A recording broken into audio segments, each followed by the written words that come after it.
Damn shame. We got to cover the basics first. So when you're going over to another country, in Germany, and you're fighting for a title, you know, you have to watch the fight very carefully. Now we're here live. Oh wait, let me listen. We're here live. Listen. Your reaction when you heard the judges' scorecards and how wide it was? What can you do, Anthony? You know what I mean? What can you do? I don't think there's many people in here apart from the judges who thought I lost it. Certainly never won one round. You know, I only won one round according to one judge. It's just something, and the main thing I hate about boxing, I hate it. You know, judges outside, they're even boxing never fought. Not like the Robin kids have like changed opportunities. It happens at schoolboy level, it happens at club shows, it happens right through the anti card, basic area level pros, right through to the very top. And it's more at the top, you know what I mean? It's just stuff like that. That's 2 times now, I believe I've been on the end of a bad decision. Steve Bender was the first, and I don't even count it as a loss, but it just shattered me well there. But this is a world title fight. After Abraham's 19th, your first. And from the first bell, you belonged in this class, no question.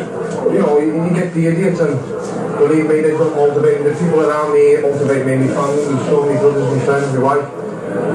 But the people that are giving it the big in on the couch, you know, the British level, you see that, you know, I'm true, I'm not British level.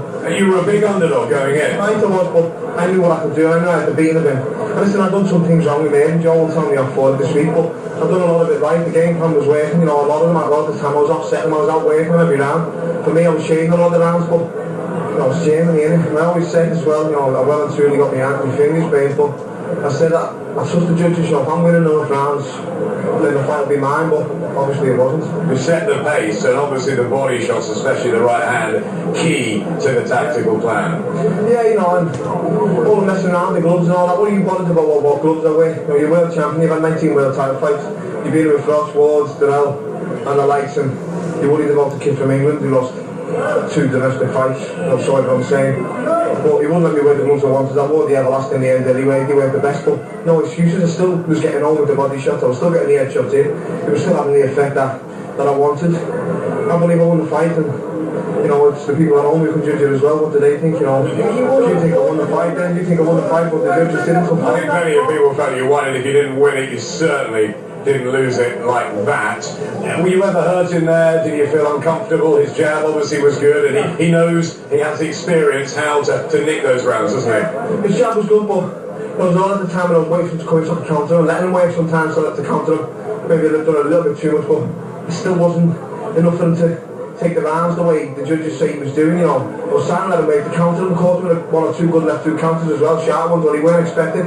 My jab was having a good success rate. I've been with fighters with good jabs before. George Groves one of the best jabs in boxing in my opinion, and it was hard to deal with at first, but I managed to just get used to it, and then the rest was history obviously, but I felt I was managing his jab okay. I want to hear from Eddie Hearn, that's why I'm still listening. A lot of the time I was dictating mine as well, but you know, blisters all over my feet from the movement and the footwork, which no one probably expected me to do, but I felt I'd done enough. I should be world champion now. Joe Gallagher, obviously close to tears. Tactics spot on. How can you sum it up? Listen, 119, 109.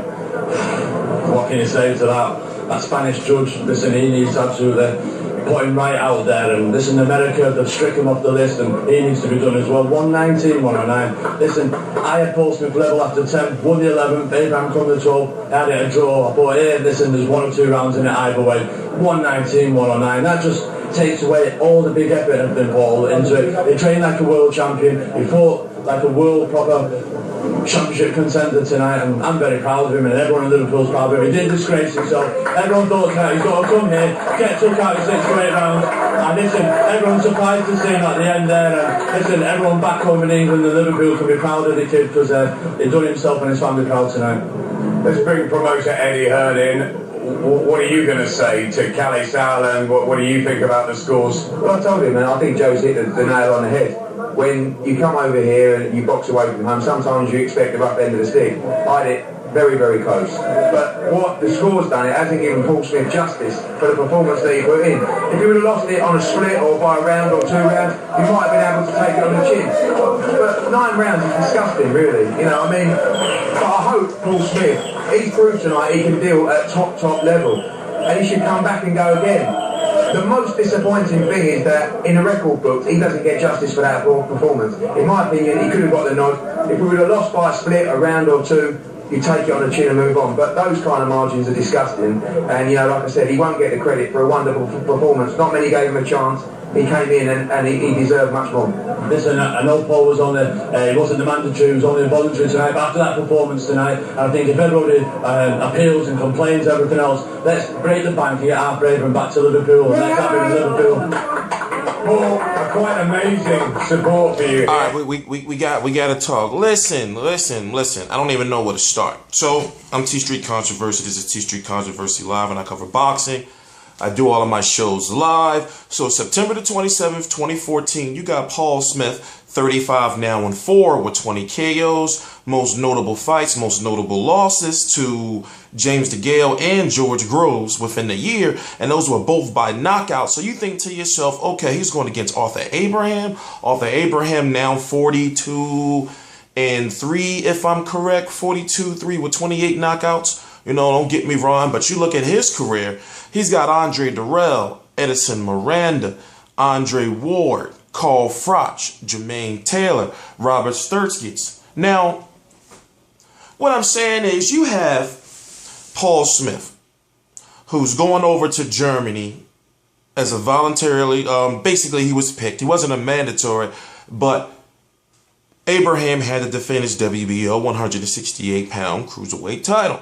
So Paul Smith gets the shot, goes over there. Everyone, even his own countrymen, thought Paul Smith was going to go in there, you know, maybe go the distance, but get beat up or even get knocked out or stopped early. Well, what you didn't know, or what you probably didn't know, is that Arthur Abraham went money team, TMT, hashtag Al Heyman. Thank you, Al Heyman. Thank you, Al Heyman, so much. And made, if I'm correct, he made Paul Smith wear the power lock gloves. So basically he went Mayweather and said, no, you can't wear your horsehair gloves.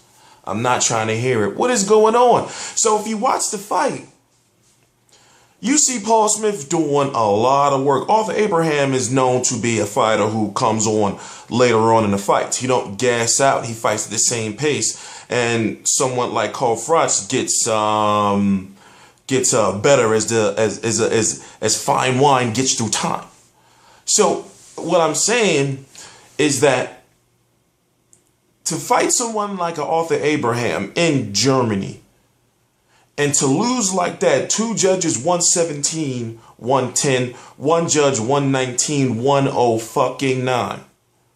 Now, this is by far the biggest robbery of the year. And not many Americans have seen this fight or going to care about this fight. But this is something that has to be addressed. Just like, I forgot his first name, Gallagher, his trainer. And it's crazy because I'm friends with Caleb Smith on Facebook. But long story short, you know, this is something that should be appealed. This is something that should go to the WBO. Because those 3 judges, and let me get the names of the judges for you right now. Let me get the names because we got to do something about this shit. Judge Waleska Roldan, 117, 110. Fernando Laquna, 119, 109. And Zoltan Enyedi, 117, 110. Now, the 109, the 119, 109 is just impossible. That card is impossible. It's impossible. When you look at the punch stats and you look at even the movement, when I say there was only 1 clinch and the only clinch came in like the final seconds of the fight, I'm thinking to myself, in rounds 9 and 10, this was around the time where I had it 4-4. You know, I can say around 6, 7, Paul Smith started pulling away with the fight. You can see that Arthur Abraham was gassing, and there was rumors. David Wall on my Facebook had let me know by putting something on my wall that said that Arthur Abraham was looking, how can I put it, like he was having trouble making 168 pounds. Now, with that being said, maybe, just like the announcers were saying, that maybe he thought he was going to be in there for an early night, Arthur Abraham, and he say, okay, I'm going to get Paul Smith out of here. Then I'm going to start working on those Andre Durrells, George Groves, and those Carl Froches and those big money fights. Now, when you think about the fact that James DeGale hasn't had a world title yet, and he beat Paul Smith. George Groves has had 2 shots in a Wembley Stadium and still hasn't had a world title yet. And then you get Paul Smith of anybody who goes out there and beats a fighter that will be questionable if the other fighters will beat. And just like Eddie Hearn said, in the record books, it's going to be a loss. Nobody's going to be going back and saying, oh, well, yeah, you know, he was robbed. Yeah, we can say it right here. And yes, he was robbed. And I'm thinking, we knew it was in Germany. And me watching as many fights as I watched, I'm thinking, okay, all right, there's going to be some controversy in the cards. But I'm thinking 1 round, 2 round, but not like that. They said, no, don't you ever come back over here to Germany. What is going on? Solid Promotions. If you don't know, I'm T Street Controversy. I cover boxing. Honestly, to be perfectly honest with you, I feel bad for that guy. And he's 31. We're the same age. I'm talking about Paul Smith. I feel bad for him. For him to get to that level, you know, and to basically silence all doubters and what would have been the biggest upset of the year. He's going to be in the papers and everything, all over the telly, but for the wrong reasons. You know, will he get a rematch? Most likely not, you know, because Arthur Abraham ain't going to rematch him. Arthur Abraham may have a better chance of beating him the next fight because he'll take him more seriously, but a guy like Paul Smith is not getting a rematch. I'm T Street Controversy. This is some sad, sad, sad news for Liverpool. And his beautiful wife was there too. And it's crazy because he went to Germany, you know, and the fans were cheering for him. Bad business, bad business. This sport of boxing is outrageous. And that's why you need promoters just to stand up and be like, yo, we can't have this shit. You know, it is what it is. T Street Controversy, T Street Controversy Live.